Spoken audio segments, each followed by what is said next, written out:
সারাদিন অফিস করার পর একটু সময় পাই না, মোবাইল স্ক্রলিং করব। যাই একটু দেখে আসি কি অবস্থা। বাবা বাবা চলো না আমরা একটু গল্প করি। আম্মু তুমি দেখছো না বাবা একটু ব্যস্ত আছে। আম্মু তুমি গিয়ে পড়াশোনা করো, যাও। চলো না বাবা, চলো না, চলো না। বাবা তোমাকে কি বললো তুমি শুনতে পাওনি? তুমি গিয়ে পড়াশোনা করো, যাও যাও।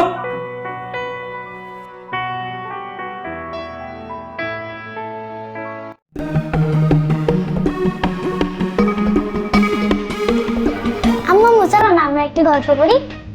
দেখছো না আম্মু ব্যস্ত আছে, যা আব্বুর কাছে যাও। আব্বুকে বলেছে, আব্বু বলছে ব্যস্ত। হ্যাঁ, তাহলে তুমি গিয়ে পড়তে বসো, যাও। ধর, তোমাদের সাথে আমি থাকবো না, আমি আজকে না আমি বাসায় চলে যাব।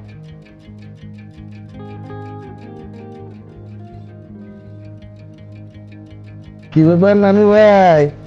আরে মন খারাপ কেন? নানু ভাই দেখো না, আমি আম্মু আর আব্বুর কাছে খেলতে আর গল্প করতে গেলাম, ওরা কেউ আমার সাথে কথা বলবে।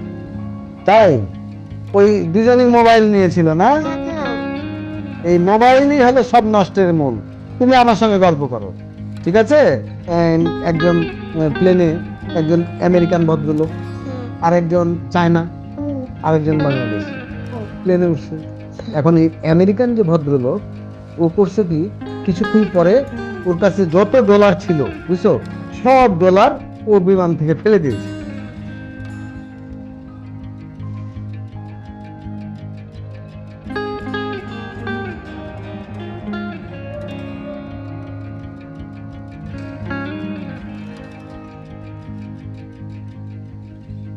আচ্ছা এখন শোনো, তোমার নানি পিঠা বানাচ্ছে, তুমি যায় ওই পিঠা খাও। হ্যাঁ মজার মজার পিঠা খাবো। হ্যাঁ ঠিক আছে, যাই, ওকে। ওকে। এই ডিজিটাল যুগে আসলে মোবাইল মানুষকে পাগল বানায়। ছোট ছোট বাচ্চারা তারা যে বিকাশ ঘটাবে তার কোনো প্রক্রিয়াই আমরা দেখতে পাচ্ছি না। কেননা এই বাবা মায়ের কাছে যখন যায় সবসময় তারা মোবাইল নিয়ে ব্যস্ত। তারা কোনো আবদার করলে তাদের আবদার গ্রহণযোগ্য হয় না এবং তাদের সঙ্গে মন খুলে কথাও বলে না। যার কারণে এই শিশু মনে যে দাগ লাগে, যে কষ্টটা পায়, এই কষ্ট তারা কোনো দিনই ভুলতে পারে না। যার কারণে তাদের কিন্তু মেধা বিকাশে বিঘ্ন ঘটে। এই জন্য প্রত্যেকটা বাবা মায়ের উচিত শিশুদেরকে কাছে টেনে নিয়ে গল্প করা, বই পড়ানো বা তাদের সঙ্গে একটু মনোযোগ সহকারে আলাপচারিতা করা উচিত।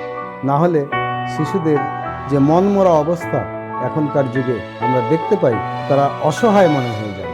এই অসহায়ত্বের দায়ভার কিন্তু অভিভাবকরা কখনো এড়াতে পারবে না। এই জন্য আমার একটা ব্যক্তিগত অভিমত থাকবে যে আপনারা ছোট বাচ্চাদের সময় দিন, তাদের নিয়ে খেলাধুলা করুন এবং গল্পগুজব করুন, যা সমাজে পরবর্তীতে তাদের মেধা বিকাশের প্রতিফলন ঘটে।